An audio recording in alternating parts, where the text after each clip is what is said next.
What's up? This is EJ Stewart. All you are your words. If there's anything you learned about me, I'm going to keep it 100 with you. Well, how the turntables have... Rest in peace to all my ops. This crap is crap. Let's go! Let's go is right. What's up? This is EJ Stewart. You are watching 40 Days and Counting, where I, EJ Stewart, do 2 live stream shows per day. 1 in the evening, 1 in the morning. Not per day, per week. 1 in the evening, 1 in the morning. Typically, these are 6 p.m. shows that come on, but we're doing this one at 5 p.m. Got a lovely dinner planned for this evening, so I need to make sure I got this one out early. I've also been away for a little bit. Lots going on with your boy. But I'm so happy to be back doing 40 Days Encounter. You guys do not understand how much I have missed doing this show, how much I have missed being able to talk to you, to talk to the people, because I got a lot to say. And it's been a little bit of a roller coaster. I've been dealing with a lot going on. I had, of course, the honeymoon, which was phenomenal, which was lovely. Coming back from the honeymoon, I got very sick and dealing with a pretty terrible cold, which you guys probably heard a bit of in the last episode of 40 Days and Counting I did, where I was coughing quite a bit and was struggling to get through that show. I'm not 100%, still working through, but feeling a lot better, which is great. Of course, that's what you want to hear. And I didn't want to, hold off on doing too many more 40 Days and Counting. I know I didn't do any last week. I wanted to make sure I was right for my WFAN show, which I did do this past Sunday, which was really fun. That was a bit of a struggle as well, because the health has been a little bit of a battle. But again, I'm feeling better, and this is probably the best I've felt doing any kind of content in weeks. So I'm really excited to do this show, and I wanted to make sure I get it out, even though I had multiple things going on this evening. Get you guys a show, get back out there talking about all the things I love, sports, superhero stuff. We're gonna get into it all. Maybe a little bit of a truncated show, just because I do gotta leave a little early, but this is gonna be fun. We're gonna talk about what's going on in the world of the NFL. A lot of thoughts about what's going on in Cleveland with Deshaun Watson. He is the quarterback of the Cleveland Browns for this upcoming season. He will be starting over Shedeur Sanders. Listen, when we think about where the Browns are and how that situation has unfolded, it's typical Browns. It's obvious Browns. And it makes me sad for the people of Cleveland, because I just don't know what to tell you at this point, but I'll do my best to tell you something. So we'll talk plenty about what's going on with Deshaun Watson. We'll also talk about what's going on with this nonsense involving Enes Kanter Freedom. I'll be honest, talking about this topic, listen, I have strong opinions about the whole issue regarding transgender women and their rights and how we should handle them in sports. But the way the conversation has been hijacked by just utter clowns has made this not something that has felt very constructive in many ways.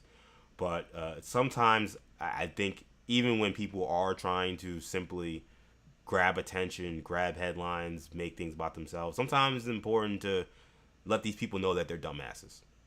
Sometimes it's important to let people know that they suck. And I think it's important to talk about what's happened with Enes Kanter Freedom, the loser that this guy is, and what happened over the course of this weekend with him being ejected from a WNBA game. So I'm going to talk about that as well. We're going to talk about NFL players playing in college football. I guess that's allowed now. I guess that's a thing. I guess that's something that we're okay with. I don't quite understand it, but we do have Dae'Quan Wright, who was in preseason working out, training with the Cleveland Browns. Cleveland Browns are just, I guess, the main characters of this show today. And now headed to LSU. He's going to be playing at LSU this year. Because of a recent ruling that allowed for players to be granted 5 years of a fifth year of eligibility. And for some of these players that are in the NFL that left because they thought they had run out of eligibility, they have been suing for the hopes of being able to return for that 5th year.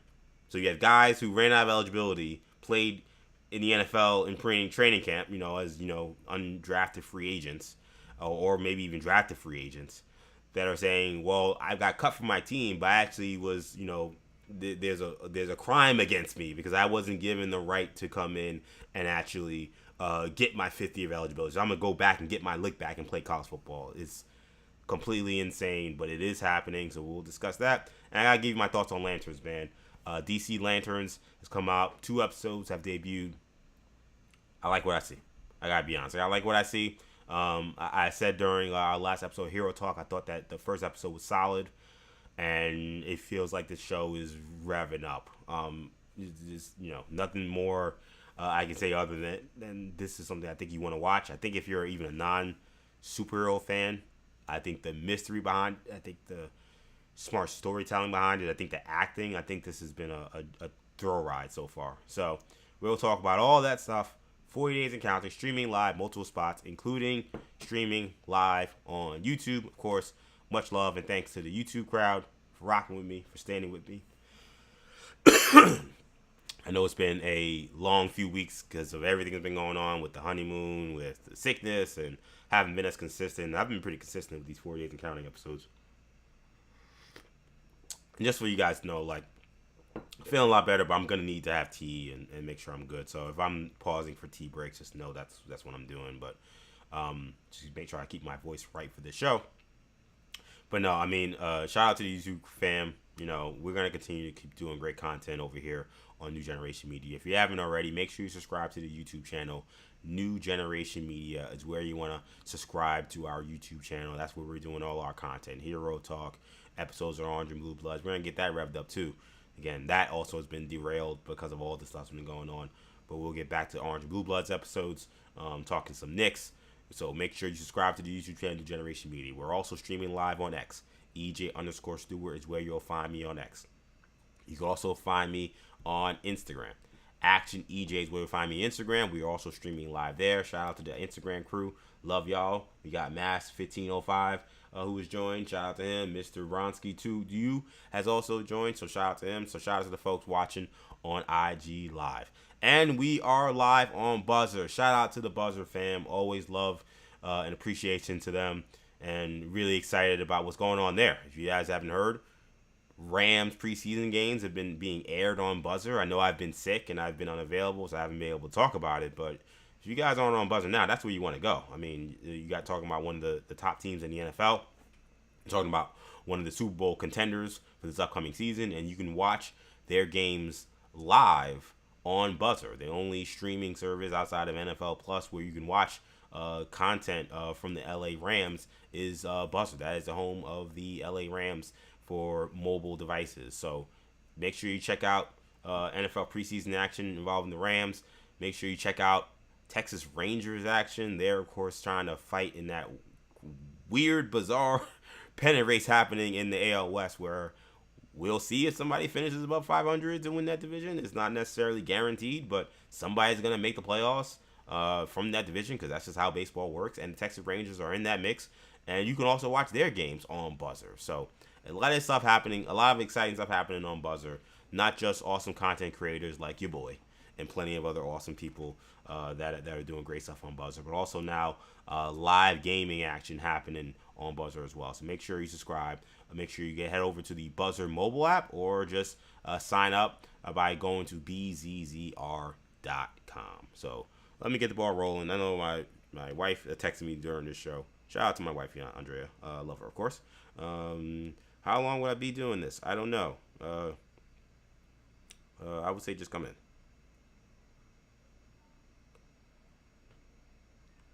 This is the aspect of live that I miss, being able to just like talk, like I do the radio show, which is also live. But one thing I love about doing this show is that I bring a lot of my personal life also to you guys, to the YouTube audience, Twitter audience, and so on and so forth. So, we're getting ready for what should be a fun night tonight. We're going out to dinner. It should be really cool. We haven't gone out in a while because we've both been pretty sick. So we're going to enjoy some of the, because it kind of feels like the last week of summer. Like, I know technically it's not, but last week of August kind of feels like we're coming to an end here. Almost everybody's back in school except for New York City kids, because New York City always is the last of everything. When it comes to stuff like this, we're always fashionably late. So most kids are back in school. A lot of people who maybe are seasonal workers are now like returning to work. So it's one of those things where it feels like this is the last week So last week I was like, listen, I know we haven't been 100%. We've been pretty sick, but let's enjoy this last week. Let's do something fun. So that's the reason why I'm doing the show a little early again. It may be a little shorter, but I think we'll be but we'll have a fun show. We'll be in many ways, it'll probably be more efficient than it should be, because you know your boy. In many ways, I am Elisa Stewart's son. My mom, when I get going, and I get to ramble. So I know I got a time limit. I got to be efficient because we got to make our reservation. But this will be a good show. So let's get the ball rolling, man. And let's talk about Deshaun Watson. So Deshaun Watson, he is officially Browns QB1. He will be starting for the Browns in Week 1 when they start off against Jacksonville this year on the road. Why this is happening? One word: money. Pretty simple, pretty obvious. Not really much to say. Like, there's nothing with merit with why Deshaun Watson is still an NFL starting quarterback at this point in his career. He has battled severe injuries. He has battled severe controversy that has been totally self-inflicted. There is no reason anybody would want this guy around their situation at this point in time. But the reality is, he was given a 5-year, $230 million guaranteed contract that the Browns have no out on. And I know there's been some people saying, oh, why don't you just cut him? Why don't you just... Listen, there are some things that are just catastrophic in terms of moves that you could do for an organization. If the Browns were to cut Deshaun Watson, it would be a $100 million cap hit. For a salary cap that's, I don't know what the official salary cap is, but let's say it's like $250 or whatever. Like, you would like be basically blowing up half your half a salary cap, if not more, by just cutting Deshaun Watson and just cutting bait with him. It's why the contract was so ridiculous when they made it, and why some of the maneuvers they've made over the last few years to put in these void years to maybe give them some more flexibility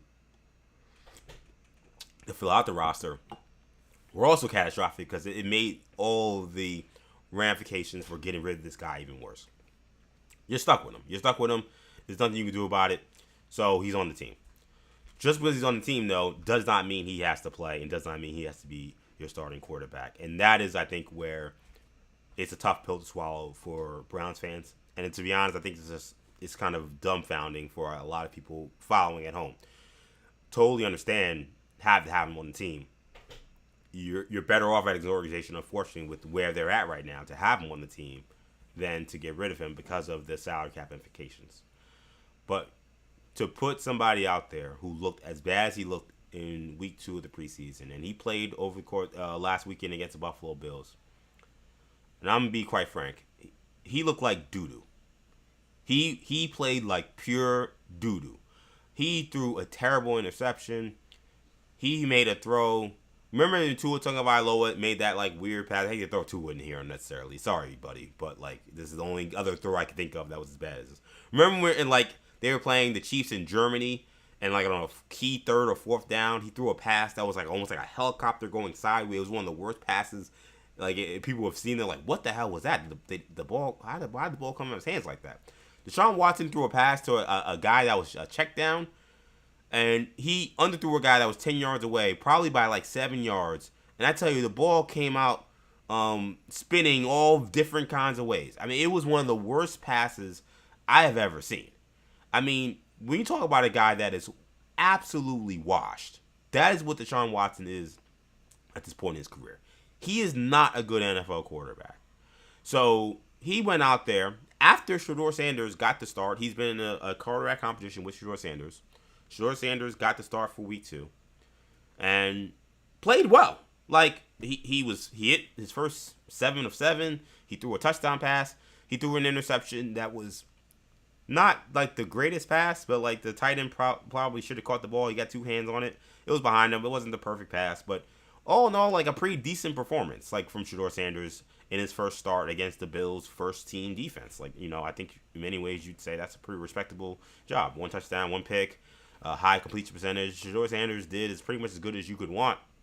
Coming in, Deshaun Watson, who is a former Pro Bowl quarterback, a guy who's been in the league now for 10 plus years or so, he comes in against what is Bills' 2nd and 3rd teamers and looks like he should be playing the CFL. I mean, he was absolutely garbage out there. And I'm sorry. Watching the game, I'm like, I don't know how you make this guy your starting quarterback coming into week 1 off of this performance. The word was that Todd Monken wanted to make his decision on who the quarterback was going to be after this game and make it early. Why? Again, another reason I don't quite understand. But they wanted to make this decision early, so it had to be done soon. So they make the decision to say we're going to make a decision soon after this game. And it kind of put them in a tough situation because that meant that Deshaun Watson had to go out there and at least not completely embarrass himself, which maybe to give them some credit, they probably thought, listen, Deshaun against Bill's second and third teamers, how bad could it look? Maybe they didn't think it could look that bad, but man, it looked that bad. It did not look like somebody that absolutely should have been named a starting quarterback for an NFL team in the next day, which is essentially what happened. So the game was bad enough where he played terrible. Then the boo birds came as he's leaving the field because he is stinking up the joint. And these are vociferous boos in a preseason crowd where the capacity in the stadium is probably 30%, 40%. Not that many people there. He's getting booed out of the arena. It's bad. It's bad. Really bad. Terrible performance. Booed out of the arena. Somehow this guy made it worse. He made it worse because instead of just taking the L and moving forward, he decided to actually shoot back at the Cleveland Brown faithful. Somehow, it wasn't him that was the problem from this whole fiasco that was his performance on Saturday. It was the Cleveland Browns fans. Here was Deshaun Watson after the game talking about how he felt disrespected by the Cleveland Browns fans booing him. Man, I didn't have no reaction. I think the biggest thing is, I think you guys know too, and I think the whole world knows. It has nothing to do about the performance. It's a little bit personal than that. So, I think it's a disrespectful thing. So yeah, I mean, I'm gonna keep whatever I feel with me and my family internally on how I feel about that. And yeah, just move on. Deshaun Watson claiming that him going 5 for 13 and throwing an interception against Bills backups and guys that may be cut, maybe been cut already by now, had nothing to do with the performance, that it was quote unquote personal and disrespectful. Okay, well, why did you come to that conclusion? Well, he's going back to what happened in 2024 when he tore his Achilles. Last time I played on this field, I tore my Achilles, and that same fan base, they cheered when I got hurt. So does that have to do with, what does that have to do with anything about performance? When a person get hurt, especially for your own city, and they cheer. Deshaun Watson might be the most delusional athlete I've ever covered. Seriously, he might end up, he might actually be the most delusional athlete that I've covered since I've been following sports. This is a man who was given an unprecedented $230 million contract via a trade in which the Browns gave up multiple first-round picks. And by the way, all of that was done under the cloud of this man having dozens of civil lawsuits involving him and sexual improprieties with masseuses.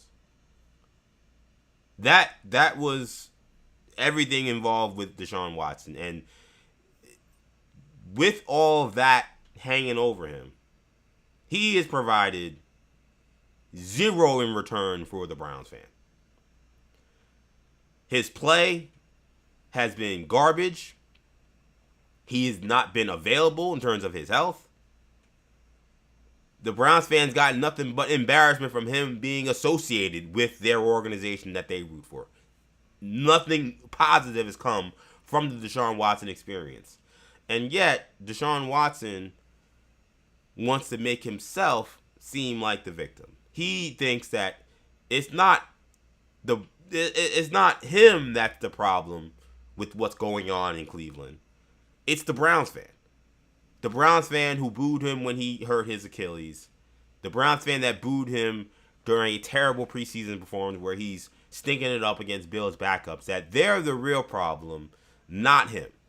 He didn't bring anything of this upon himself. This is all the fault of the fans.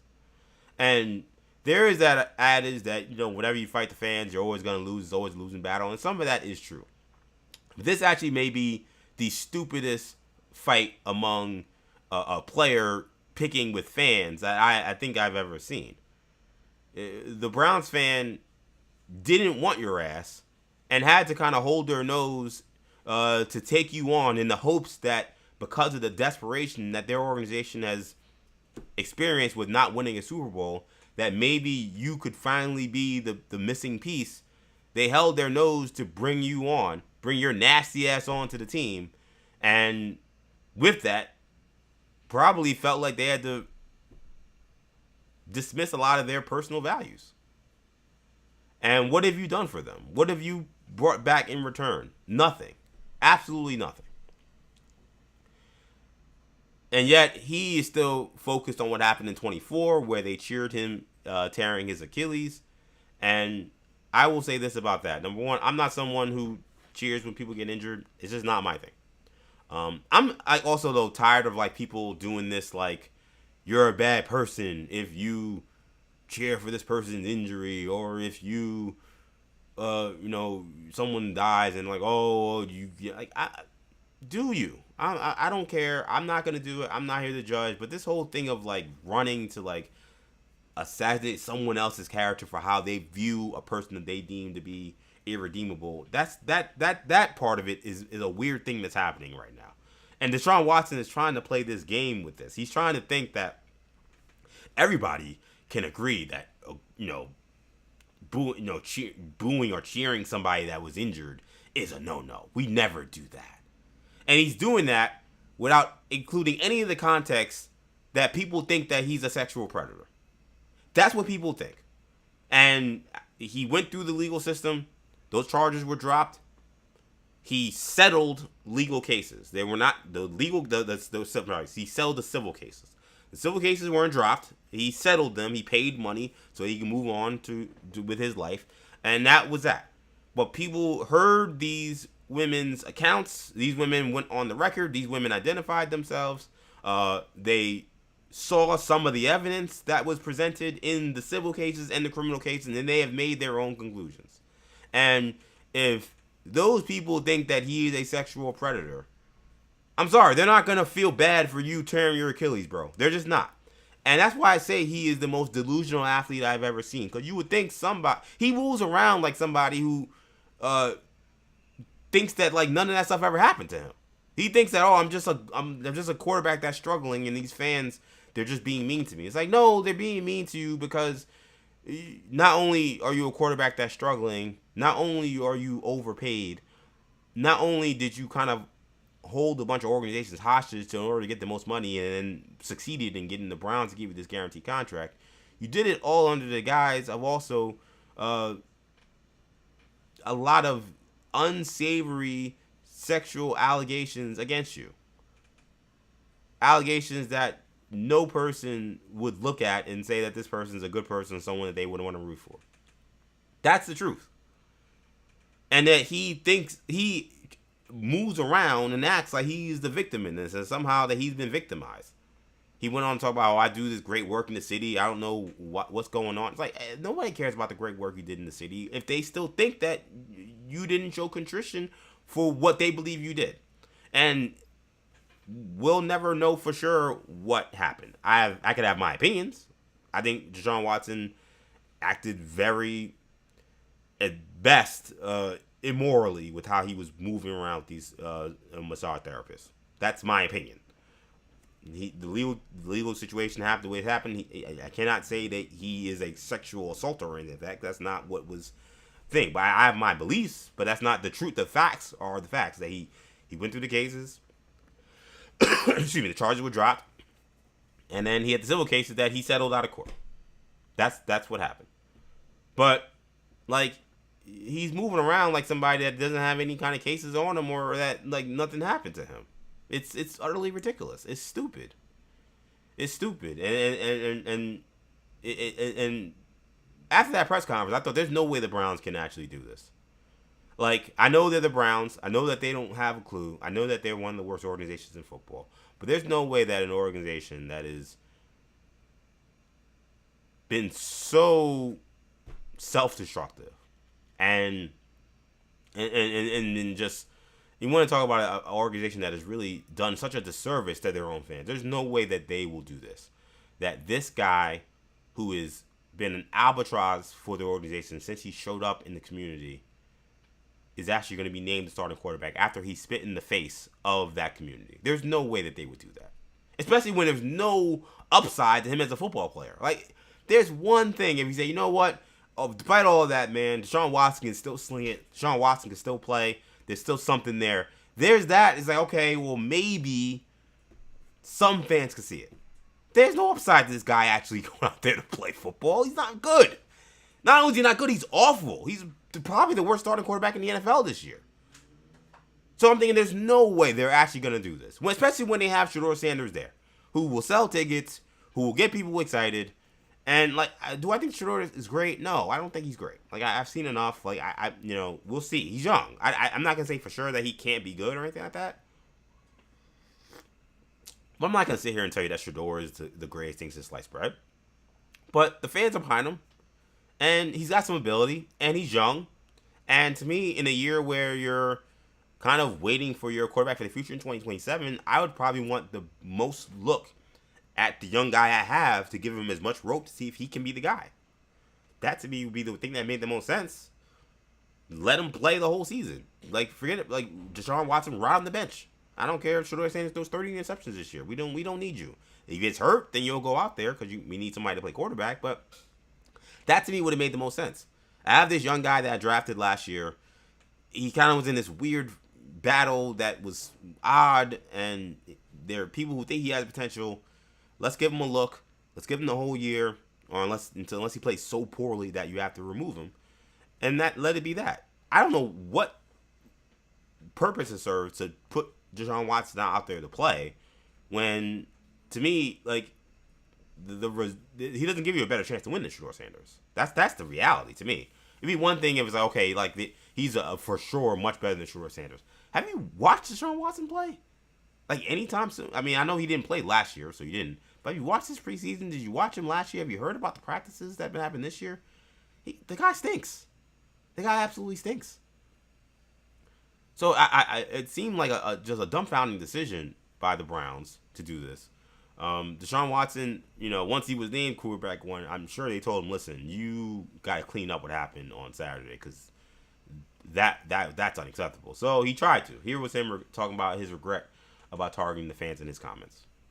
I think just, human nature, just myself being very emotional, putting a lot of time these last 2 years to, get back and, spend time in this facility, in the city, meeting a lot of different people in the community. I thought I was going to get, a little different response, but, I think, my emotions got the best of me, and, my comments wasn't intending to go at any of the fans around in the city, because there's been a lot of great fans that have been supporting me.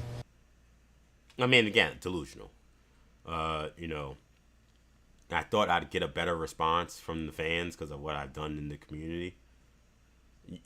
You've been a terrible quarterback. You've been a terrible quarterback for the team. The team has lost around you. You haven't been available. And people think you're a sexual predator. And you thought you were going to have a good response from the fans after you were throwing interceptions against Bills backups? What are we talking about? This guy is on another planet. Like, I don't know what this guy's deal is. I'm serious. He's ever since this whole Deshaun Watson situation started, he has continued to move and act as somebody who is deranged and detached from reality. And those comments, and him even explaining his comments, to me sound like a guy detached from reality. You're throwing interceptions to Bills backups after you've been away for a year, and you're a guaranteed contract that they can't get rid of, and people think you're a sexual predator, and you thought you were going to get a good reaction? What is he talking about? What is this guy freaking talking about? And he continued. He wanted to continue and say that he understands now. Again, this is an epiphany he learned on August 24th somehow. That, oh my God, now I get why the Browns fans have an issue with me. I know the frustration this organization have put, a lot of investment in coming, to get me back in 22, and things haven't been going the right direction that we thought it was. A lot of injuries, a lot of time off, and not putting the best football and my foot forward. So, again, just I understand the frustration. I understand everything that kind of goes into that. And moving forward, I just want to focus on football, making sure that I'm putting the best product out there. Now you understand. Now, well, yeah. I guess these people gave me a lot of money in 2022. Oh yeah, I guess I haven't played very well. Oh yeah, I guess that's why they don't like me. Still never brings up, by the way, that I had to settle dozens of civil cases because massage therapists thought that I was a sexual creep. Still never brings that into the equation. But at least there is some level of him. Oh, I guess, yeah, right. People, I guess, don't like me very much. I haven't brought a lot of positivity to this. Yeah, duh, man, duh. So I listen. I've seen some folks talking about what the Browns fans should do. I'm somebody that, like, I've always said, like, listen, I will never leave the teams I root for. Like, I've always said that, and I would never. I know some people are saying, oh, just don't be a Browns fan anymore. I hate saying that to fans. Like, I think that's I think it's kind of cruel, and B, like, I don't think the people who are temporarily wearing the laundry of the team you root for, or even in some cases like ownership sometimes does last almost forever, but sometimes owners come and go, and so I don't think that should necessarily mean that you just should remove yourself. I would call for you to remove yourself from a team that maybe you live and die for. So I wouldn't tell Browns fan, hey, just don't be a Browns fan anymore or whatever. But I think what the Browns fans did on Saturday is kind of what they should continue to do. Like, you can continue to show your displeasure with this organization with your voice. You could do it by either not going to the stadium, which again, that stadium was basically more than half empty. It was a preseason game, but still. You can not show up to the games. If you go to the games, you can boo their ass into oblivion. You can boo Deshaun Watson every time he steps back. You can make it such an untenable situation that they feel embarrassed and it becomes a national story, which this has already been a national story. Like, you can make your voice heard that this thing is unacceptable. And I say that because it's funny being a Knicks fan in all of this, in this era, because let me take a see real quick. It's funny being a Knicks fan in all of this because I've been through the actual doldrums of sports fandom. And people forget, the turnaround for the Knicks started with people basically, like, picketing outside of Madison Square Garden. Like, Phil Jackson was doing such a terrible job, and Knicks fans were so just beside themselves. They started picketing outside the Garden, calling for them to sell the team. That's how that whole, like, Charles Oakley thing even kind of happened. Same thing happened prior to Steve Mills' firing. A lot of Knicks fans voiced their displeasures, and they made noise about how terrible the situation was, especially after the trading of Kristaps Porzingis, and they forced Dolan's hand in many ways to change his act and change his tune, and it made a difference. I'm not gonna say that it means that the Browns are gonna win a championship in 5 years, but that's the best I can tell you, is that don't think that the fans can't make a difference in this. They absolutely can. I hate when people say, "Oh, nobody listens to fans, nobody cares about the fans." That is nonsense. They don't listen to fan bases that are pacified. They don't listen to fan bases that don't actually make a stink or make a noise. Go to Philadelphia and see if Philadelphia Eagles fans don't have a say in what's going on. Go to, I don't want to say Dallas, because Jerry Jones actually seems to be acting like somebody who's just running on impunity. But there are certain organizations, again, go to New York and tell Knicks fans they don't have a voice in how the team is run. They absolutely do.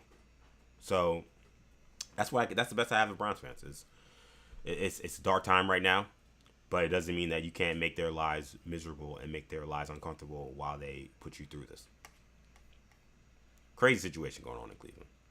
I do want to talk also about this 6'10" goof that is Enes Kanter So Enes Kanter Freedom, formerly known as Enes Kanter. Oh, that's great. My local record is gone. So that's lovely. Sorry about that, guys. I'm live still, but I was recording my show and now it's gone because I screwed up my hard drive here. Anyway, that's neither here nor there. Enes Kanter Freedom. He is a former NBA player who went by Enes Kanter. He has, I don't know where I really am going into this guy's career. I mean, he was an NBA pro for like 10 plus years. He played for the Jazz, the Thunder, the Knicks, the Blazers, and the Celtics. He was a average NBA player. His career kind of ended. It really doesn't have to have ended, but it has seemingly have ended kind of on a whimper. He's just not really a viable option, it seems like, for NBA teams anymore. Since then, he's been politically active. It started with him speaking out against the Turkish president, Erdogan, who, has been accused credibly of human rights violations and those kind of things. Enes Kanter has spoken out about that, and it made him a real target of like Turkish aggression. Like he was no longer allowed to return to the country. His family had to disown him publicly. It was a very bizarre situation, and Enes Kanter, for his own safety, was hoping to get support here with the United States to get citizenship, and he in many ways became this big kind of figure in the Turkish U.S. situation, for lack of a better term. But since that, which was kind of his own thing, it kind of seemed like our own personal thing, he's kind of become more than that. He's become at times a champion for the right wing in attacking LeBron James. He has talked about how the persecution happening in China of Muslims in China, and how LeBron works with Nike, and how Nike has turned a blind eye to a lot of the human rights violations in China, and LeBron's supposed to be an activist. So he, in many ways, has been propped up as somebody to be against LeBron and Nike and maybe the social justice causes of the NBA, kind of highlighting their hypocrisy. That was kind of the last we heard of Enes Kanter. He really hadn't been around doing much since that thing. We kind of had, that was a whole thing. Remember, Daryl Morey had a whole, thing where he essentially caused a whole geopolitical situation because of his outspoken criticism of China while the NBA was in China, and then there was a whole situation. So that was the last kind of we had heard of Enes Kanter, and he has made his return, unfortunately, to the lexicon of all of our sports talking points, because he has entered the fray into the conversation involving transgender athletes playing in women's sports. So he, along with another goof, Royce White, they have wanted to challenge the WNBA's rules when it comes to women playing in the WNBA, because they feel like that the WNBA has not been strong enough in excluding transgender women from entering the WNBA, and they've done so by declaring that they're going to play in the WNBA. Enes Kanter, a guy who's a cis man, he's been a cis man his entire life. Royce White, same thing. These guys have shown up and said, I'm actually a woman now, and I'm going to declare for the WNBA. Which, this has been a hot button topic for definitely, recently, and for the last few years. It's been something that people have been talking about, just with what do we do with transgender women in professional sports, and even in youth sports as well. And then these two jokers have decided to make these moments about themselves, and they have been on basically a publicity stunt and a public campaign to get attention to their candidacy to join the WNBA. These two cis men. These guys are jackasses. These guys are morons. I have no love or respect for them. And I would not be talking about Enes Kanter if it wasn't for what happened over the weekend. So Enes Kanter shows up to a WNBA game in Chicago. The Sky are playing against the Fever. Ironically, of course, Sophie Cunningham, WNBA player who has been outspoken against transgender women playing in women's sports. Not an accident she was also playing in this game. That's why Kanter wanted to show his ass up. So Kanter shows up to the game wearing a women definition shirt, a shirt that says "woman" in the definition of what a woman is, because that's a big talking point for those who are in those circles. But at one point in the game, obviously he's there to get attention. He's sitting right behind the front row. Natasha Cloud, WNBA player who's been a very outspoken activist on many different social issues throughout her entire WNBA career, scores a bucket. Starts to get Fever call timeout. It's an intense game. It's a good game. She starts talking trash, doing what you typically see during a basketball game. And then she starts going at Enes Kanter, who's sitting, on the baseline. And she starts talking crap to him. This jackass gets up out of his seat and walks onto the court. I mean, Enes Kanter, he's sitting behind the photographers who are sitting on the baseline. So he's off the court. He gets up out of his seat, walks in front of the photographers that are sitting there, arms out, essentially challenging Natasha Cloud to do something to him while she's talking to him. This is a woman playing in the WNBA, and this grown-ass doofus is walking on the court challenging her to a fight, I guess. I don't know what he was actually trying to do. So this now involves security getting involved. They get in between them. The players, of course, on the court for both teams kind of got in between Cloud and Kanter. Kanter was then ejected. While he's leaving the arena, he's waving his hands in the air like a doofus and getting the crowd to boo him and he's doing all this extra BS. And he eventually gets ejected from the game. And that kind of was the end of his night, and that was the moment he was looking for. He wanted to cause a scene, and he did. I only bring this up to say this. Number one, I'm sorry. This guy is, again, a doofus. This guy's a dumbass, and it really sucks that for someone who claims that their cause that they're fighting for is to protect women's sports, that their only mechanism for quote-unquote protecting women's sports is to harass, troll, and raise bait women actually playing women's sports. Think about that.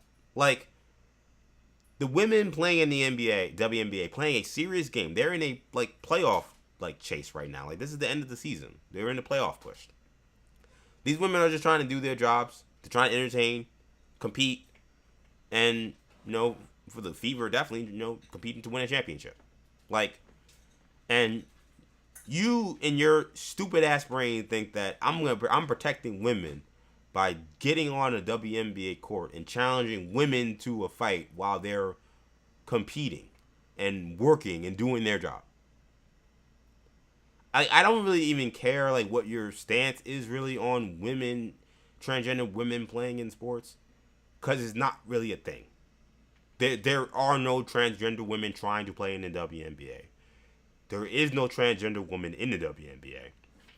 This is just not a thing of somebody who was born a male that became a female or identified as female deciding that they're going to join the NBA. It's not a thing.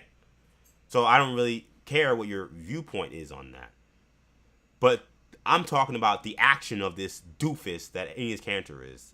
That his opinion about this thing led to trolling, rage baiting, and harassing women. That's what he was doing. And I'm sorry, if you support that, if you think that is cool, if you think that is funny, you think that is great, especially you got these guys throwing dildos on the WNBA court. If you think that stuff is cool, I don't F with you on any level, bro. I think you're a clown. I don't think you actually care about these issues. And I think you're only there to troll and to demonize a group of people that don't really care about this shit. There isn't some cause of transgender women demanding to play in the WNBA or demanding to play in a lot of these professional sports that everybody's up in arms about. It's just not a thing. But what is happening is the negative headlines and the harassment and the punching down of a community that already sees disproportionate levels of violence, disproportionate levels of bullying, experience disproportionate levels of self-harm. We're doing this for basketball? Seriously? This guy's a doofus. Like, I'm sorry, like Enes Kanter is a freaking doofus.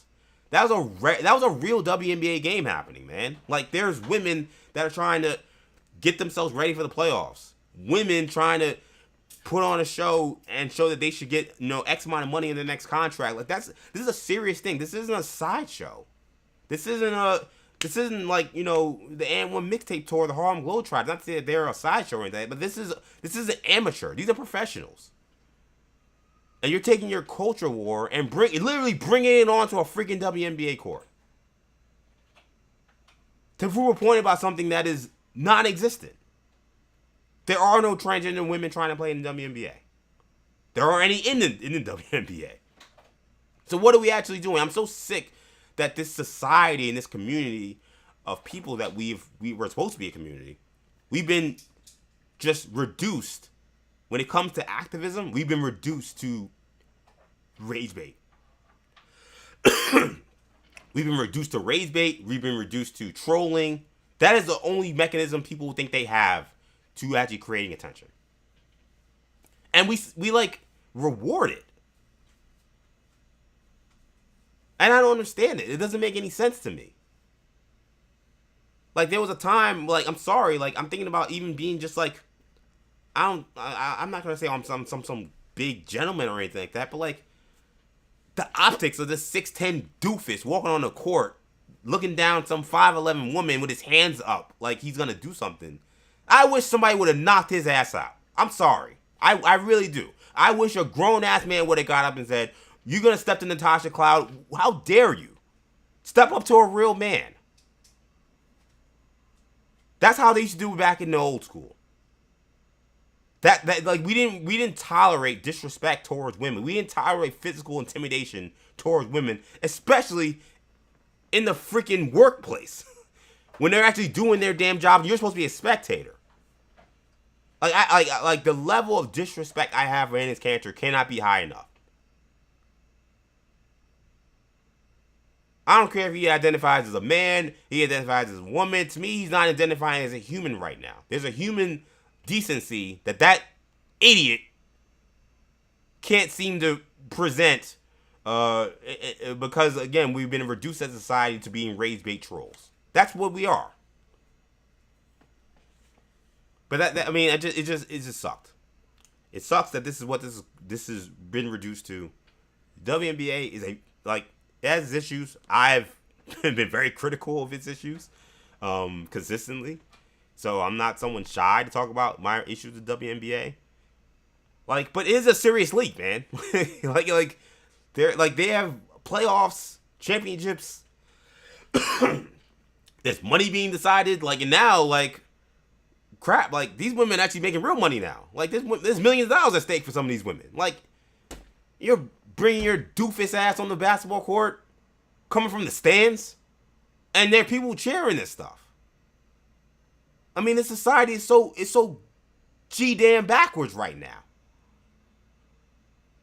It just makes me sick, man. And what sucks is that when you talk about how stupid this crap is, the people who again love to rage bait, love to get in under people's skin, they say, "Oh, you're triggered. Oh, you look how mad he is." That becomes the thing. He succeeded because EJ is mad. He succeeded because EJ is outraged. We should bring shame back to society. There should be shame for a 6'10" doofus walking onto a WNBA court challenging a woman to a fight. There should be. That's idiotic. But too many of you a-holes who only live for trolling and rage bait, you guys have decided this is the law of the land now. Y'all have won that argument. Y'all have won that culture war. Like that is where we're at right now. But I'm not gonna sit here and not talk about it because I'm afraid that it's gonna look like I'm a triggered whatever. I don't give a crap. This is stupid. And he's an asshole. That's the truth. Enes Kanter Freedom is an asshole.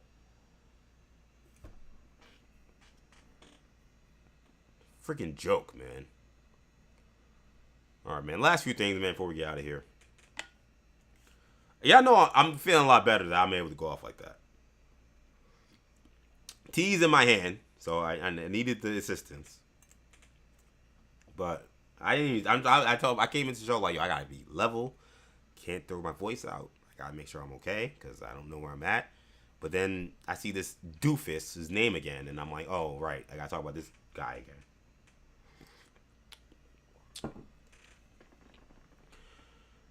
Real quickly, man. I'm glad the Big Ten decided to bar, NFL players playing in college football. I mean, college football, we got to get a handle on this, man. You got Dae'Quan Wright, former Ole Miss tight end, who's not going to be playing at LSU, even though he just spent the whole training camp playing professionally with the Cleveland Browns. He went through minicamp, went through the whole OTAs. I know he's been injured, so he hadn't practiced all that much, but he was warming up on an NFL field literally on Saturday, the same game that Deshaun Watson just played. He was out there. And Lane Kiffin has decided to bring him on board because of, again, I said earlier in the show, NCAA submitted a rule that allowed, fifth year eligibility for players. And there are all these players who left college that are now suing, saying, hey, wait a minute, I was supposed to get that fifth year and I didn't get it. And I'm being discriminated against or whatever, not discriminated, you know what I mean. My rights are being infringed. So I'm going to, take a stand. And Dae'Quan Wright is going, by all accounts, is going to be allowed to go back to LSU, go back to college after playing in the NFL and play for LSU this year. I don't know. Obviously, these things are all locked up in the courts. I don't know if there's a chance that maybe he'll have to be ruled ineligible if they lose in the courts. I don't know how that's going to work, but I just I commended the Big Ten for just taking an actual stance on this and saying, hey, like this is just, we're not going to allow this. Like the SEC allowing this, I know they came out with a statement saying, oh, we got to be thoughtful about how we're moving forward with college football. Yeah, that thoughtful and thoughts and prayers and all that. None of that stuff is actually going to stop Lane Kiffin from doing what he thinks is best for himself, because that's what Lane Kiffin always does. So SEC, get out of here with your lame ass statement. I appreciate the Big Ten for having common sense, which is, what are we doing with having NFL players being able to play college football? Like, that's, to me, excuse me, there's an aspect that maybe individual fan bases won't care per se. But I think in terms of, if we care even a little bit about what is best for players, what is best for schools, what is best for programs, in terms of actually building programs, this is not something that can be allowed. Like, you got players that have been fighting in camp and working their ass off and working to make an impression and expecting their opportunity to play this year for LSU, that are now going to get booted back to the bench because an NFL player is going to be allowed to come back and play. A guy who always had his opportunity, a guy who already made his decision to leave college, or in this case, his eligibility ran out.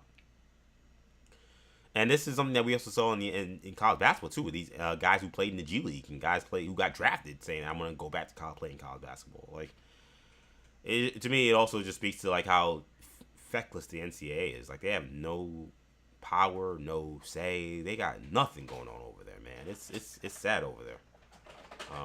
But this is corny, man. This is absolutely corny.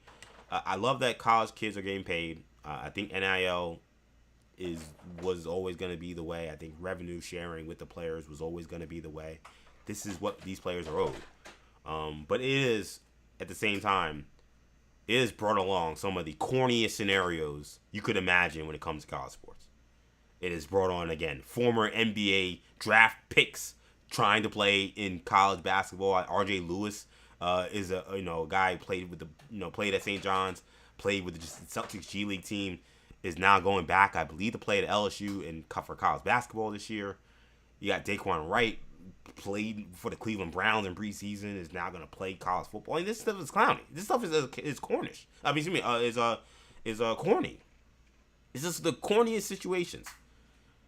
And I'm sorry, I think these players are corny too. I think I think you are corny if you left college to pursue a pro career. You couldn't cut it because you weren't good enough, and then your solution was to go back and play more college sports. That is, to me, the epitome of a cornball move. It is. I got all the smoke for the colleges and how ridiculous the NCAA is, but these players also suck. Like, go get a real job. Sorry, sometimes you can't continue to just play football for the rest of your life. You gotta actually get a real job, grow as a human being. Life goes beyond just athletics. There's other things to life than just football. Like, I think it's ridiculous that we're allowing these guys to not actually go through any professional or personal development, and we're just allowing them to just say, "Oh, life is too hard. NFL's too hard. Let me go play some more college football." This is stupid. I don't know. There's a lot of stupidity going on in the world, I feel like, during this show. I'll end with this, man. I know I'm running out of time. By the way, thank y'all for watching this show. 40 Days and Counting. Glad to be back. I'm so happy. You guys don't know how happy I am to do this show. I didn't know if I could do this show. I'm glad the show's gone really well. It went much better than the show I did last Friday, 2 Fridays ago. But I gotta say, man, if you're not watching Lanterns, you gotta check out Lanterns. This show has been awesome. Gotta give a shout out to Damon Lindelof. I gotta eat some crow probably too, because I challenged Damon. I thought, some of his comments about, when he talked about joking about not calling the show Green Lantern because Green was stupid, and what I thought was, this was continuing this attitude that we have from these creators who act like they own these properties. They don't seem to care about where these properties came from and why they're important to people. And let me be clear, I'm a Damon Lindelof fan. I love Watchmen. It was one of my favorite shows of all time. But, to me, I thought those comments were corny. I didn't love it. I thought the first, trailer wasn't good. I said it's on, though. It doesn't mean the show isn't good. This feels like a Damon Lindelof show. This is what he would do. But the trailer just didn't move me. It just wasn't good. Or at least it wasn't something that was going to make me want to watch. It's probably a better way to put it. So the trailer was what it was. But at the same time, I knew that, listen, the show may end up being fired because Damon Lindelof is a great show creator. Obviously, he also did Lost as well, which he's famous for. This show has been awesome. Big shout out to Aaron Pierre and Kyle Chandler playing both Jon Stewart, and they're also playing and Hal Jordan. I think their chemistry has been phenomenal as a duo. I think the story they're building, and I don't want to get too much into spoilers here because I want to let you guys get a chance to watch it. We'll be talking plenty about it on Hero Talk. But a lot of the Green Lantern lore that you may have been worried about that was going to be missing from the show because the trailers seemed to run away from the fact that it was a Green Lantern show. Give the show a shot because you're getting a lot of Green Lantern lore. You're getting a lot of really great character moments from both Hal Jordan and Jon Stewart. And it feels like this series is building towards what could be an epic series, epic finale. I'm excited. I love what they're doing so far. Definitely want to check it out. DC's Lanterns comes out every Sunday. It's live. Oh, not live, rather, but it comes out every Sunday. I think 9 p.m. I think is when it comes out. I watch it on HBO Max. I usually don't watch it at 9. I usually watch it hours later. I actually watched this week's show yesterday because I was so tired on Sunday I didn't get a chance to watch it. But I've been so impressed. And I will say this last thing. This was, in many ways, this has been just an absolute,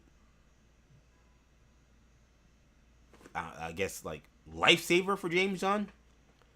After what happened with Supergirl and how down people were with the DCU after Supergirl, even though the DCU had got off to a pretty good start.